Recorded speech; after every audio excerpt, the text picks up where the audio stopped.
Now, with just 9 days until the general election, we've been meeting key women from the major political parties. Yesterday, I spoke to Health Secretary Victoria Atkins. Today, I'm joined by the Deputy Leader of the Lib Dems, Daisy Cooper. Daisy, great to see you. And you. And this is really more, rather than about sort of, campaigning issues and all of that, it's more about women in politics. Yeah. Now, but you have had a life before politics. Do you think that makes you better at your job?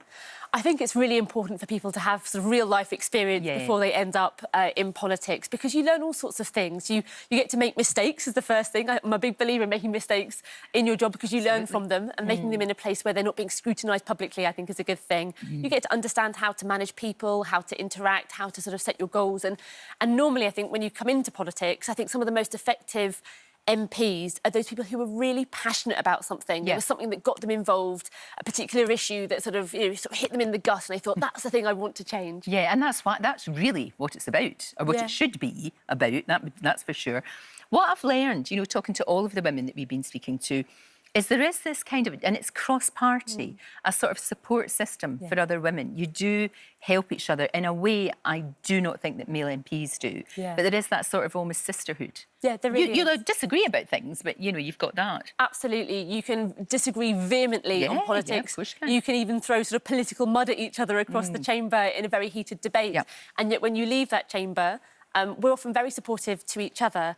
I mean, I remember in the wake of the murder of David Amess, when a number of MPs were distraught, and some of them were concerned for their own safety. And there were, MPs who I don't share their politics, but we were definitely discussing how safe did they feel, had they had any problems themselves, were they getting support from the police? And there was a real sense of people coming together, and women in particular, talking to each other to offer support and just listen to each other in that context. No, absolutely. You're very passionate about what you do, but being in the Lib Dems, and realistically the way that the whole system is set up, power is not looking likely. Do you get disheartened by that, or do you just, I just wonder what keeps you going all the time? So I wake up every single day with a fire in my belly. I absolutely love being a constituency MP. I think that's incredibly rewarding. It's a part of the job that I think many people don't understand and don't see very much of, because it's things that we can't really talk about because they're confidential. Of course. But there are individual people that come to your surgeries, and you can help them with their individual circumstances. Sometimes there'll be a situation where they need change on a much bigger scale to impact their life, and you can take their issue into Parliament and onto TV as well, and campaign alongside them for changes.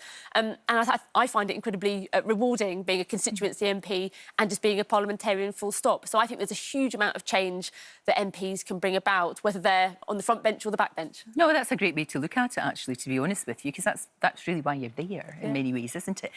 Women get scrutinised in a way, again, that men don't, particularly for how they look, their hair, what they're wearing. You've embraced that because you go for the colour. You just go for bright, bright, bright. And it makes you stand out, because there's a sea of grey suits, and then there you are. Yeah, well, I'm only 5'4", so I need a bright suit to see anybody at all in the crowd and for them to see me. I love colour anyway, so I love wearing a bright suit. But fundamentally, I wear these suits because they're smart and they're comfortable. Easy, and they're easy to wear. But yeah, no doubt that women are scrutinised a lot more than men in politics. I think it's a lot worse for younger women, to be honest. I think by the time you get to sort of my age, in your early 40s, you've got a bit of experience and a bit of age under your belt, and you have a little bit more confidence. But certainly, I think for younger women, when they're starting out in politics, that kind of attention on what they look like as opposed to what they say is very, very difficult. And, I go into schools quite a lot, and when I talk to young women, they always ask me about what is it like being a woman in politics. They don't just say, what's it like being an MP? It's always, what is it like being a woman in politics? Exactly, and that's kind of what we've been doing, talking about that. It'd be lovely if in the not-too-distant future we don't have to do that. And I feel as if we are sort of getting there, because look at your leader. He had a makeover on this morning, and the Lib Dems are kind of renowned a little bit. There he is, getting all sorted out. There he is. Yeah. He was wearing that suit yesterday, Was he? He was, He's embraced it. He's embraced it. And you guys are sort of known for these stunts. And of course it's to get attention, because you don't have, it's to cut through and all of that. One of the best ones, though, were when you... Look, see the slide. Well, I wasn't sure whether it was planned or not. We're told it wasn't planned. But I think Rishi Sunak was in Henley, and you guys were all in a little boat. There you are, behind. That's was me. That a total fluke. It was, yeah. So we... It was very effective. Yeah, we had been on the boat earlier that day. We're looking at the quality of the water because obviously Henley suffers, as many rivers do, from the dumping of raw sewage. And so we'd been on the boat looking at the water quality, and we happened to go under the bridge, turn around and come back. And just as we came back, I spotted a TV camera being set up. And I said, you know what, guys, I think that's probably where Rishi Sunak's going to go. So it was a bit of a punt. But excuse the pun. It was a bit of a punt. But anyway, we saw some people gathering, and I said, quick, get some orange diamonds. And we jumped in the boat and off we went. And it was quite fun.